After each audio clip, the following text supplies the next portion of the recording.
All right, let's dive in. Today, we're talking about something called feminist aesthetics. Now, this isn't an art style like cubism or something you'd see on a museum wall. Think of it more like a powerful new set of glasses, a way of seeing and questioning everything we thought we knew about art, culture, and what we even call beautiful. And it all kicks off with one very sharp question. So, let's start with a question that really threw a bomb into the art world back in 1971. The art historian Linda Nochlin asked, point blank, why have there been no great women artists? Whoa. It's a provocative question, right? And it's the central mystery we're going to solve together. And here's the thing, Nochlin had an answer, and it was groundbreaking. She said the problem wasn't a lack of talent, it wasn't about biology or anything like that, no. The fault was in the system, the institutions, the schools, the very rules of the game. They were all set up to keep women on the sidelines. Okay, so to really get this, we've got to unpack those rules. We need to look at how the definitions of art and artists were built, because you'll see they were built in a way that just didn't leave much room for women. Okay, check this out. This shows a huge split that happened historically. Around the 18th century, a really firm line got drawn between fine art, painting, sculpture, the stuff from museums, and craft, things like quilting or weaving. Craft was seen as useful, something you do at home, and because of that, it was seen as less important. And the fallout from this was massive. All this amazing creative work that women were traditionally doing, it got instantly devalued. It was just craft. And since their work belonged in the home, in the private sphere, they were mostly shut out of the official art schools, the academies, and the big public shows where male artists were busy building their careers. And if that wasn't enough, you had this whole myth of the artistic genius. This was the idea that real creativity was this super rare, God-given talent you were just born with. And, get this, some of the most famous philosophers at the time argued that this genius was a male-only trait. Seriously. And this is where you really see the double standard. When a guy, a male artist, showed a bunch of emotion in his work, critics called it mastery, control, a genius creating something transcendent. But when a woman did the exact same thing, it was just written off as a natural display, a product of her emotional temperament. It wasn't seen as a deliberate creation. It was just her being a woman. So, we've seen how the definition of art was rigged, but feminist aesthetics goes even deeper. It shifts from the art to the audience, to us. Is the way we look at things ever really neutral? Is our taste subjective? Let's find out. So there's this big old idea in art theory called disinterestedness. It basically says that to truly appreciate art, you have to be detached. You have to look at it from a distance, without any of your own personal feelings or, say, desires getting in the way. It's supposed to be this cool, objective, universal way of seeing. But here's the challenge that feminist thinkers threw down. Is that even possible? Can you ever really look at something without your own experiences, your own culture, your own identity shaping what you see? Is our eye ever truly neutral? And that question leads right to this massive concept, the male gaze. Film theorist Laura Mulvey put a name to it. She argued that for centuries, Western art has been created from a default male point of view.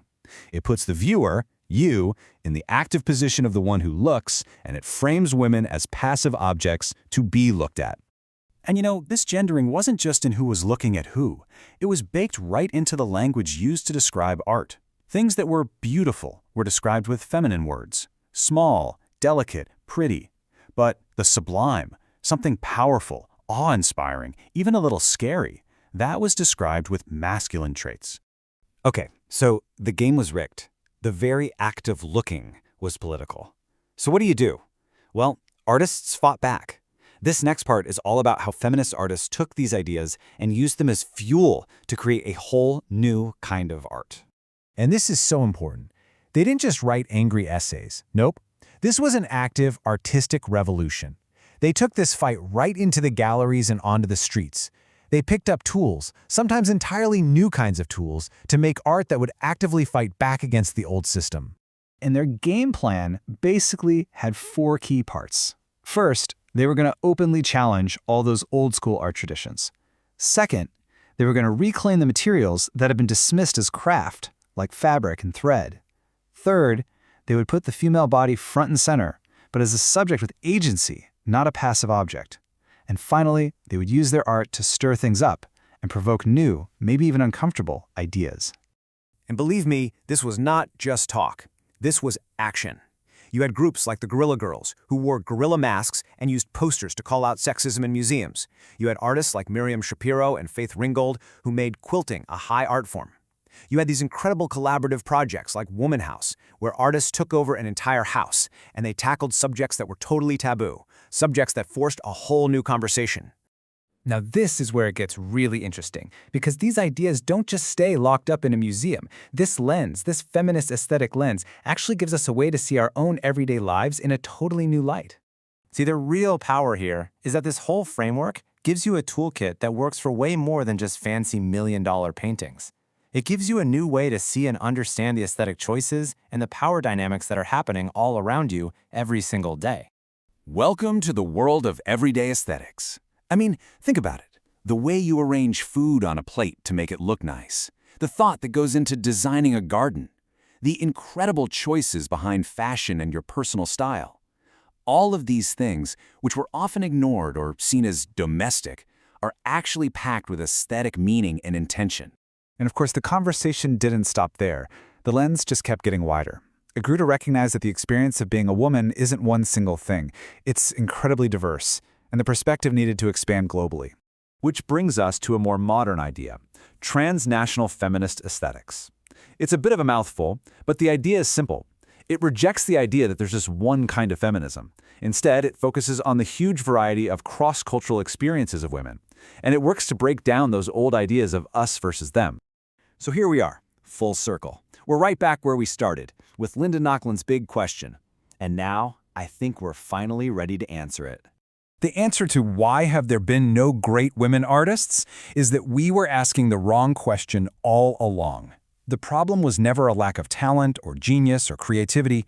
The problem was a narrow, biased, and frankly broken definition of what art and greatness even were.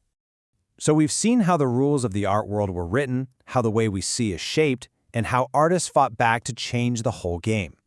The real power of feminist aesthetics is that it hands you a brand new lens. So I'll just leave you with this. Now that you have it, what are you going to see differently?